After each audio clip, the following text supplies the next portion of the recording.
খালি এস্টাবলিশড হই, আগে এস্টাবলিশড হই। আরে তুমি বিবাহ ছাড়া তো এস্টাবলিশড হইতেই পারবে না। এস্টাবলিশড হইতে হলে আগে বিয়ে করতে হবে।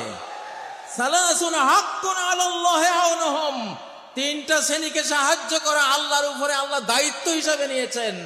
তার মধ্যে একটা হলো আন্নাকিহুল্লাযী ইউরিদুল আফাফ, ওই যুবক যে নিজের চরিত্রকে পবিত্র রাখার জন্য একটা পরিবার গড়ে, একটা নারীকে বিবাহের বন্ধনে আবদ্ধ করে একটা পবিত্র ইউনিট মানব জাতিকে উপহার দেয়, তাকে এস্টাবলিশ করার দায়িত্ব আল্লাহর। তার অর্থনীতির চাকা সচল করে দেওয়ার দায়িত্ব আল্লাহর, তাকে রিজিক দেওয়ার দায়িত্ব আল্লাহর। অতএব তোমরা এস্টাবলিশড হয়ে বিয়ে করবা এটা না, এস্টাবলিশড হওয়ার আগে একটা স্ত্রী চালাতে কি লাগে? তিনটা জিনিস লাগে। কি লাগে? একজন স্ত্রী চালাতে কয় জিনিস লাগে? সহজ সহজ তিনটা জিনিস। একটা হলো মানসবাহা আমিনান ফি সারবিহি, যেই লোক ভোর করে একটা নিরাপদ ছোট্ট কুঁড়ে ঘরে, একজন স্ত্রী ফালতে একটা ছোট্ট ঘর হলেই তো যথেষ্ট, ঠিক নয় কি? একটা ঘর লাগে। আর দ্বিতীয় ইনদাহু কুতু ইয়াউমিহি, একদিনের খাবার লাগে। কয় দিনের?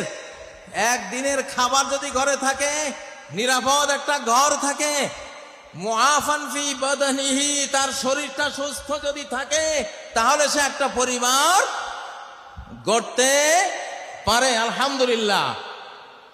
প্রিয় ভাইয়েরা আমার, কতগুলি স্লোগান দিয়ে আজকে আপনাদেরকে আমি শিখাবার চেষ্টা করছি আমাদের আগামীর বাংলাদেশ কি হবে, ঠিক নয় কি? এবারে একটা স্লোগান দেব। এই স্লোগানটা হলো চোর বাটপারের দিন শেষ।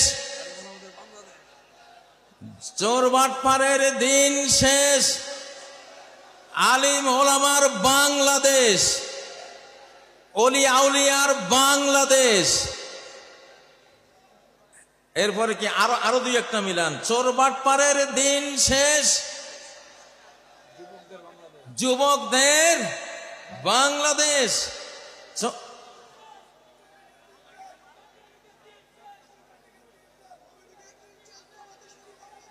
হ্যাঁ ঠিক আছে, ইনশাআল্লাহ। আমি একটা ঘোষণা দেব। আমি এই জামাতে ইসলামী আর ছাত্র শিবিরকে আমি নাম দিয়েছি বাংলাদেশের ফিনান্সিয়াল অলি আউলিয়া। আমার শিবিরের ছেলেরা, আমি ছাত্র দল যারা আছো, অন্যান্য দল আছো, বিএনপির কথা বলেছি নাকি বলি নাই? প্রেসিডেন্ট জিয়ার সাথে আমি 3 দিন কাটিয়েছিলাম হেজবুল বাহার সফরে। 11 তলা যে জাহাজটা ছিল চিটাগাং, এখানে এসেছিলাম 1981 সালের 19, 20, 21 জানুয়ারি। প্রেসিডেন্ট জিয়া সারা বাংলাদেশে যারা বোর্ড পরীক্ষায় ফার্স্ট, সেকেন্ড, থার্ড অর্থাৎ মেধা তালিকায় নাম ছিল, এদেরকে দাওয়াত দিয়েছিলেন। আমি তখন ফাজিল ডিগ্রি পরীক্ষায় আমি ফার্স্ট ক্লাস ফার্স্ট ছিলাম লক্ষ্মীপুর থেকে। তো আমি জিয়াকে দেখেছি, জিয়া কতটা আলিম ওলামাদেরকে ভালোবাসতেন। হেজবুল বাহারে প্রথম যে বৈঠকটা উনি করেছিলেন, প্রথম বৈঠকে প্রেসিডেন্ট জিয়া বলেছিলেন, আমার মৌলভী সাহেবরা কোথায়? উনি মাইক নিয়ে বিসমিল্লাহির রহমানির রহিম বলে এই কথা বলেছিলেন, আমার মৌলভী সাহেবরা কোথায়? আমরা জানলাম যে আমরা আছি, আমরা 14 জন ছিলাম। তিনি বললেন যে বিজ্ঞানীরা বলে এই পৃথিবীটা একটা বিশাল অগ্নিপিণ্ড থেকে ছিটকে পড়ে পরে ধীরে ধীরে ঠান্ডা হয়ে এই পৃথিবী তৈরি হয়েছে। তো জিয়া বলেন, আমি প্রশ্ন করি ওই অগ্নিপিণ্ডটা কোত্থেকে আসলো? অগ্নিপিণ্ড থেকে ঠান্ডা হয়ে পৃথিবী হলো, অগ্নিপিণ্ড কোত্থেকে আসলো? তিনি বলেন যে এটার জবাব বিজ্ঞানীরা দিতে পারে নাই, এটার জবাব দিয়েছে আমার মৌলভী সাহেবরা। জিয়া বলতেছে, মৌলভী সাহেবরা আপনারা কি উত্তর দিয়েছিলেন? আমি দাঁড়িয়েছিলাম যে আমরা উত্তর দিয়েছিলাম খালাকাস সামাওয়াতি ওয়াল আরদ, আসমান জমিন কে সৃষ্টি করেছেন? ক্রিয়েটর আল্লাহ। তাহলে জিয়াকে যারা সামনে নিয়ে আজকে রাজনীতি করেন, তারা অবশ্যই আলেম বান্ধব হতে হবে। ইসলামী রাজনীতি এই দেশে স্বাধীনতার পরে 5 বছর বন্ধ ছিল, জিয়া এটাকে চালু করেছে। আল্লাহ জিয়াকে রহমত করুন, আমরা দোয়া করি। যারা বিএনপি করবেন, জামাতের সাথে আপনাদের শত্রুতা চলবে না, যারা বিএনপি করবেন হেফাজতের সাথে আপনাদের শত্রুতা চলবে না। আমরা দেখছি,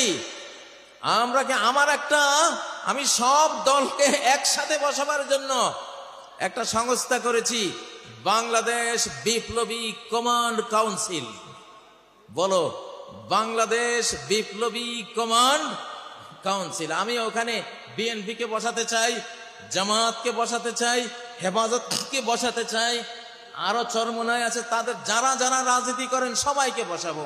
তারা নিজ নিজ দল নিয়ে তারা সব কাজ করবে, বাট জাতীয় ইস্যুগুলিতে স্বাধীনতা রক্ষা, অখণ্ডতা রক্ষা, নিরাপত্তা রক্ষার প্রশ্নে সকল দলকে এক জায়গায় বসিয়ে প্রয়োজনে মৃত্যু সৈনিক তৈরি করার ঘোষণা দেব ইনশাআল্লাহ। ডেথ ফোর্স বানাবো, এবার আবু সাইদ ফোর্স বানানো হবে ইনশাআল্লাহ। নারায়ে তাকবীর।